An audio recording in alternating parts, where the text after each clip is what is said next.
السلام علیکم ورحمۃ اللہ وبرکاتہ۔ ناظرین، استقبال ہے فکر و خبر اسٹوڈیو میں۔ میں رضوان احمد ندوی ملکی اور عالمی اہم خبروں کے ساتھ آج کے خبرنامے میں دکھائیں گے یو پی سے وائرل ہونے والی کچھ ویڈیوز، بتائیں گے کہ اڈپی میں حجاب کے معاملے میں اب طالبات نے کیا قدم اٹھایا ہے، وہیں ہندوستان کا بجٹ وزیر خزانہ نے آج پیش کر دیا ہے، اس میں کیا کچھ خاص ہے اس پر بھی ایک نظر ڈالیں گے۔ اس کے ساتھ یہ عالمی خبروں میں دیکھیں گے کہ اقوام متحدہ میں کس طرح روس اور امریکہ آمنے سامنے آ گئے۔ تو تمام خبروں کی تفصیلات کے لیے دیکھتے رہیے خبرنامہ۔ تو ناظرین، خبروں کی تفصیلات سے قبل ہمیشہ کی طرح آپ سے ضرور گزارش کریں گے کہ اگر آپ ہمارا تعاون کرنا چاہتے ہیں تو آپ ہمارے چینل کو سبسکرائب کریں، بیل آئیکن پر بھی کلک کریں۔ اس کے ساتھ ہی ہماری ویڈیو اگر آپ کو پسند آتی ہے تو لائک کریں اور اسے شیئر کریں، اور اس کے ساتھ ہی کمنٹ باکس میں اپنی رائے ضرور رکھیں۔ کچھ بھی کا مطلب ہوتا ہے کچھ بھی، یعنی کہ جب آپ کے پاس بولنے کے لیے کچھ بھی نہیں ہوتا تو پھر آپ کیا کرتے ہیں، اس کی جیتی جاگتی مثال یو پی کے رہنماؤں نے دے دی ہے۔ تو یہ کچھ ویڈیوز ہیں جو سوشل میڈیا پر وائرل ہو رہی ہیں، جس میں ایک طرف تو یو پی کے سی ایم یوگی آدتیہ ناتھ ہیں جو انتخابی ریلی میں اپنے کام گنانے کے بجائے پاکستان پر حملے کی بات کرتے نظر آ رہے ہیں۔ یہاں پر بنی ہوئی توپ جب بھارت کی سیما پر گرجے گی تو پاکستان کو وہیں پر ناکو چوری کرنا پڑے گا۔ جب بلند سر کا نوجوان اس توپ پر بیٹھ کر کے اور پاکستان پر داغے گا تو پورے بھارت کے اندر خساری کی لہر ہوگی کہ توپ بھی بنی ہے اتر پردیش میں، نوجوان بھی ہے اتر پردیش میں، اور داغ رہا ہے اس کو اپنے دشمن دیش پر۔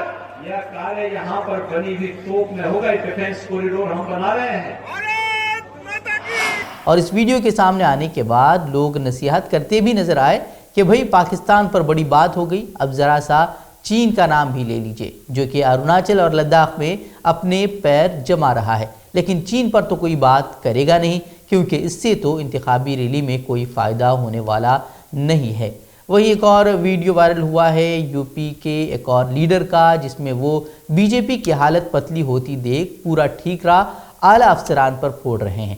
جنون و جذبہ تھا وہ 2017 میں، تھوڑی بہت ناراضگی ہے تو وہ کتا کمینہ ادھکاریوں سے ہے۔ ان لوگوں نے بھارتیہ جنتا پارٹی کے کارکردوں کو دیکھ لیجئے کہ بی جے پی رہنماؤں کے نزدیک اعلیٰ افسران کی کیا حیثیت رہ گئی ہے، سرعام گالیاں دے رہے ہیں، اور اگر اتنی ہی تکلیف ہے تو پھر 5 سالوں میں کیوں تبادلہ نہیں ہوا، اس کا جواب کسی کے پاس نہیں ہے۔ وہیں شاید افسران بھی پریشان ہوں گے کہ 5 سال اتنی وفاداری کر کے ملزم کو مجرم بنا دیا، اس مدریدی متاثرہ کی لاش کو راتوں رات دفنا دیا، وکاس دوبے کو سرعام ٹھوک دیا اور ہر معاملے میں ساتھ دیا، لیکن آخر میں میڈل کے بجائے ملی تو بس گالیاں۔ ویسے آپ اس خبر پر کیا سوچتے ہیں، کمنٹ ضرور کریں۔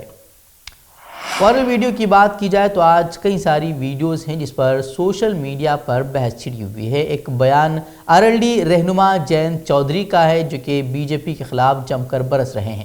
انہوں نے کہہ دیا ہے کہ جو آر ایل ڈی کا انتخابی نشان ہے، اس الیکشن میں ایسے زور سے دبائیں کہ بی جے پی نیتاؤں کی چربی اتر جائے۔ ای وی ایم کی مشین کو ایسا بھر کے دو، نلکے کے بٹن، ہینڈ پمپ کے بٹن کو ایسا دباؤ کہ بھارتیہ جنتا پارٹی کی جو چربی چڑھ رہی ہے سارے نیتاؤں کی چربی اتار دو آپ۔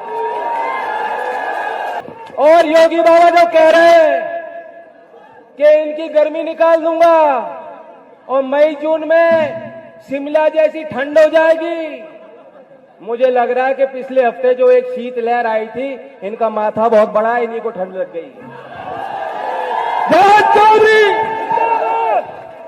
بتا دیں کہ آر ایل ڈی اور سماجوادی پارٹی نے گٹھ بندھن کر لیا ہے اور دونوں ساتھ ہی اس بار انتخابات لڑ رہے ہیں۔ وہ ہندوستان میں جس طرح سے نفرتیں پھیل رہی ہیں اور اب یہ ایک بہت ہی بڑا سنگین مسئلہ بن چکا ہے، حکومت اس کے علاج کے بجائے اس مرض میں اضافے کو ہی اپنا فائدہ سمجھ رہی ہیں، اور بی جے پی حکمراں ریاستوں میں یہ نفرتوں کا ماحول بڑی تیزی سے پروان چڑھ رہا ہے۔ ایک ویڈیو منگلورو سے وائرل ہو رہا ہے جس میں ہندو بھائیوں سے نفرتوں کے سوداگر ہندوتوادی تنظیمیں پوسٹر لگا کر اپیل کر رہی ہیں کہ کسی غیر ہندو سے کوئی چیز نہ خریدے، اور ان سے کہا گیا کہ اپنی دکانوں کی شناخت کے لیے بھگوا جھنڈے اپنے دکانوں پر لگائے جائیں۔ دراصل یہاں ایک میلہ لگا تھا، تو ظاہر ہے کہ میلہ لگتا ہے تو ہر مذہب کے ماننے والے لوگ اپنی چھوٹی چھوٹی سی دکانیں وہاں لگواتے ہیں اور اپنا کاروبار کرتے ہیں، لیکن نہیں، اب انہیں اس سے بھی تکلیف ہے۔ کرناٹک کے اڈپی میں حجاب کا مسئلہ اب کافی آگے بڑھ چکا ہے۔ طالبات کو حجاب پہننے پر کلاس سے باہر کرنے کے بعد سے یہ لڑکیاں قریب 1 ماہ سے باہر ہی ہیں، لیکن طالبات کے حوصلے کو سلام ہے کہ وہ نہیں جھکی ہیں، اور انہوں نے ہر طرح کے دباؤ کے باوجود صاف طور پر کہہ دیا ہے کہ ہم انصاف ملنے تک اپنی جنگ جاری رکھیں گے۔ طالبات کی طرف سے کرناٹک ہائی کورٹ میں اب ایک ریٹ پیٹیشن بھی داخل کی گئی ہے، جس میں مطالبہ کیا گیا ہے کہ حجاب پہننا آئین ہند کے آرٹیکل 14 اور 25 کے تحت ان کا بنیادی حق ہے، اور یہ اسلام کا ایک لازمی عمل ہے، اور انہیں کلاس میں حجاب کے ساتھ بیٹھنے کی اجازت دی جانی چاہیے۔ ایسے انہوں نے کورٹ میں ایک ریٹ پیٹیشن دائر کر کے مطالبہ کیا ہے۔ بتا دیں کہ گزشتہ روز ہی B J P M L A اور کالج ڈیولپمنٹ اتھارٹی کے صدر رگھوپتی بھٹ نے صاف طور پر کہہ دیا تھا کہ طالبات کو حجاب کے ساتھ کلاس میں داخل ہونے کی اجازت نہیں ہوگی۔ اڈپی کالج نے حجاب کے استعمال پر پابندی کے ساتھ ساتھ مبینہ طور پر اردو زبان اور عربی سلام کے استعمال پر بھی پابندی لگا دی تھی، جس کے بعد کالج کے فیصلے کے خلاف لڑکیاں کلاس رومز کے باہر کھڑی ہو گئیں۔ ویسے بی جے پی سب کے ساتھ وکاس اور وشواس کی بات کرتی ہے، تو پتہ نہیں یہ کون سا طریقہ ہے وشواس جگانے کا۔ ایسے محسوس ہوتا ہے کہ ہر کام تو وناش کی طرف جا رہا ہے۔ کیا واقعی آپ کو بھی لگتا ہے کہ بی جے پی اقلیتوں میں وشواس جگا رہی ہے یا پھر خوف پیدا کر رہی ہے؟ کمنٹ باکس کھلا ہے، آپ کے کمنٹ کا ہمیں انتظار رہے گا۔ سوشل میڈیا پر کافی ایکٹیو رہنے والے یوٹیوبر ہندوستانی بھاؤ کے نام سے انہیں جانا جاتا ہے۔ دراصل ان کا نام وکاس پھاٹک ہے۔ ان کو منگل کے روز ممبئی میں دھاراوی پولیس نے گرفتار کر لیا ہے۔ اس پر الزام ہے کہ اس نے کووڈ-19 کے پیش نظر 10ویں اور 12ویں کے طلباء کے امتحانات آن لائن کرانے کا مطالبہ کرتے ہوئے طلباء کو اکسانے کی کوشش کی تھی۔ ہندوستانی بھاؤ نے انسٹاگرام پر اپنا ویڈیو اپلوڈ کیا تھا، جس میں مبینہ طور پر طلباء کو مہاراشٹر کی وزیر تعلیم کی رہائش گاہ کے قریب جمع ہونے پر اکسایا گیا تھا، تاکہ پیر کو کلاس 10 اور 12ویں کے آف لائن امتحانات کو منسوخ کرنے کا مطالبہ کیا جا سکے۔ ان کی جان کی پرواہ کرتے آپ یہ ایگزامز کینسل کریے، ورنہ میں لاکھوں سٹوڈنٹس کو لے کے پھر سے اس روڈ پہ اتر جاؤں گا۔ اس معاملے میں ایک اقرار خان وقار خان کو بھی گرفتار کیا گیا ہے۔ وہیں پیر کی سہ پہر کئی سو طلباء نے اشوک مل ناکے پر اپنے مطالبات کے لیے احتجاج کیا تھا۔ جواب میں دھاراوی پولیس نے انہیں وزیر کی رہائش گاہ کی طرف بڑھنے سے روکنے کے لیے ہلکا لاٹھی چارج بھی کیا تھا۔ وہیں اب اس معاملے میں طلباء کو اکسانے کے معاملے میں ہندوستانی بھاؤ کو گرفتار کر لیا گیا ہے۔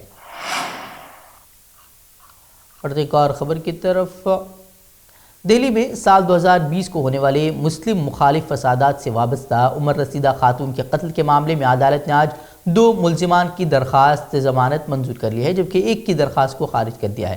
مقتول اکبری بیگم دہلی کے بھجن پورہ علاقے کی رہائشی تھی اور فسادیوں نے ان کے گھر کو نذر آتش کر دیا تھا۔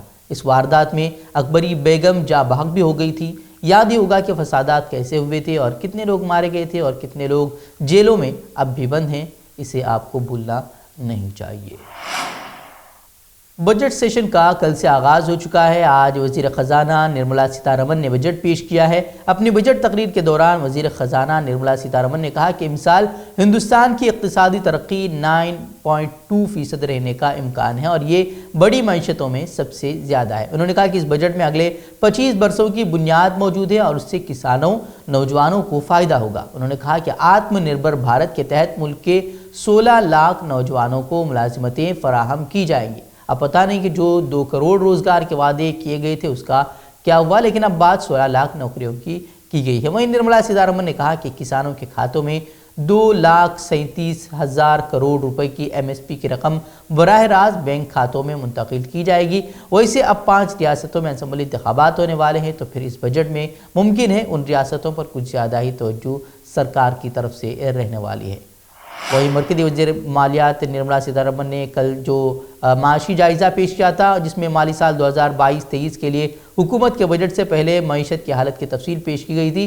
معاشی جائزے میں مالی سال 2022-23 کے دوران ہندوستانی معیشت کے 8 سے 8.5% کی شرح سے بڑھنے کا اندازہ لگایا گیا تھا۔ وہیں اس معاشی سروے کے بعد اہم اپوزیشن پارٹی کانگریس کے کئی سرکردہ لیڈران نے مودی حکومت کی عوام مخالف پالیسیوں اور غلط اقدام کو تنقید کا نشانہ بنایا ہے۔ کانگریس کے سابق صدر راہل گاندھی نے اس سلسلے میں ٹویٹ کیا، جس میں لکھا کہ ملک کے عوام ٹیکس وصولی کے بوجھ سے پریشان ہے، جبکہ مودی حکومت کے لیے یہ ٹیکس کی کمائی ایک بڑی حصولیابی بن چکی ہے۔ انہوں نے مزید لکھا ہے کہ نظریے کا فرق ہے، انہیں عوام کی تکلیف نہیں، صرف اپنا خزانہ دکھائی دیتا ہے۔ چدمبرم نے لکھا کہ 2 سال میں لوگ غریب ہو گئے، لاکھوں ملازمتیں چلی گئی، 84% کنبوں کی آمدنی میں کمی آئی، 4.6 کروڑ افراد غریبی میں دھکیل دیے گئے۔ گلوبل ہنگر انڈیکس میں ہندوستان 116 ممالک میں 104 مقام پر پہنچ گیا ہے۔ وہیں ایک اور ٹویٹ میں پی چدمبرم نے کہا کہ یہ ندامت اور تبدیلی کا وقت ہے، نہ کہ شیخی بگھارنے اور بدلاؤ نہ کرنے کا۔ وہ ایک اور معاملہ اب کافی سرخیوں میں ہے کہ دہلی یونیورسٹی کے ہنس راج کالج کیمپس میں گزشتہ روز طلباء نے احتجاج کیا۔ دراصل وہاں گائے کے تحفظ اور تحقیقی مرکز کے قیام کے خلاف طلباء نے احتجاج کیا اور وہاں طالبات کے لیے ہاسٹل بنانے کا مطالبہ کیا۔ مظاہرے کا اہتمام ایس ایف آئی تنظیم کی جانب سے کیا گیا تھا، اس کی حمایت دیگر طلباء تنظیموں نے بھی کی تھی۔ اسٹوڈنٹ فیڈریشن آف انڈیا کی ہنس راج کالج یونٹ نے ڈی یو انتظامیہ پر احتجاج کے دوران تعلیم اور طلباء کے مفادات کو نظر انداز کرنے کا بھی الزام لگایا ہے۔ وہیں طالبات کا کہنا ہے کہ لڑکیوں کے ہاسٹل کے لیے مختص جگہ پر گوشالہ کیوں بنائی جا رہی ہے۔ مظاہرین کے ہاتھوں میں پوسٹرز اور پلے کارڈ تھے جن پر لکھا گیا تھا کہ عوامی تعلیم کی حفاظت کریں، طلباء کی بہبود کو ترجیح دیں، تعلیم کو بھگوا نہ بنائیں اور ہمارے کیمپس پر ہمارا حق ہے، ایسے نعرے ان کے پوسٹرز پر لکھے گئے تھے۔ طلباء نے کہا کہ گوشالہ کی تعمیر کو برداشت نہیں کیا جائے گا۔ انہوں نے طالبات کے لیے ہاسٹل کی تعمیر کا مطالبہ کیا۔ ناظرین بڑھتے ہیں اب عالمی خبر کی طرف۔ یوکرین اور روس کے درمیان جاری کشیدگی کو لے کر امریکہ کی طرف سے سخت رد عمل ظاہر کیا جا رہا ہے اور امریکہ کی جس طرح کی دھمکیاں امریکہ کی طرف سے دی جا رہی ہیں روس کو، تو اس کے بعد یہ سوال کافی اٹھائے جا رہے ہیں کہ کیا آخر امریکہ خود چاہتا ہے کہ روس اس پر حملہ کرے اور اس کے آڑ میں وہ روس پر پابندیاں لگائیں۔ وہیں اب اقوام متحدہ کی سلامتی کونسل کا اجلاس امریکہ کی درخواست پر بلایا گیا، جس میں یوکرین کے معاملے پر امریکہ اور روس آمنے سامنے آ گئے۔ مشرقی یورپ میں فوجی تعطل پر ماسکو کو بین الاقوامی سطح پر الگ تھلگ کرنے کی کوشش کرتے ہوئے امریکہ نے یوکرین کے قریب اپنی فوجیں جمع کرنے پر روس پر تنقید کرنے کے لیے اقوام متحدہ کی سلامتی کونسل کے پیر کے اجلاس کا استعمال کیا۔ واشنگٹن نے روس کو یوکرین پر حملے کی صورت میں سخت پابندیوں کی بھی دھمکی دی، جبکہ روسی نائب سفیر نے کہا کہ امید ہے کہ سلامتی کونسل امریکی پی آر اسٹنٹ کی حمایت نہیں کرے گا۔ دوسری طرف روسی سفیر نے سختی سے امریکہ کے دلائل کو مسترد کیا اور واشنگٹن پر الزام لگایا کہ وہ بیان بازی کے ذریعے کشیدگی کو ہوا دے رہا ہے۔ وہیں انہوں نے کہا کہ اس نے امریکہ کو مخاطب کرتے ہوئے کہا کہ آپ خود حملے کی دعوت دے رہے ہیں، آپ چاہتے ہیں کہ یہ ہو اور آپ اس کے ہونے کا انتظار کر رہے ہیں، گویا آپ اپنے الفاظ کو حقیقت بنانا چاہتے ہیں۔ تو ناظرین آج کی خبروں میں اتنا ہی، کل پھر ہوگی ملاقات مزید اہم خبروں کے ساتھ، تب تک کے لیے اجازت دیں۔ مزید خبروں کے لیے آپ ہمارے ویب سائٹ fikrokhabar.com کی طرف رخ کر سکتے ہیں اور ویڈیوز کے لیے آپ ہمارے چینل کو سبسکرائب کریں اور ویڈیو کو لائک اور شیئر کریں۔ السلام علیکم ورحمۃ اللہ وبرکاتہ۔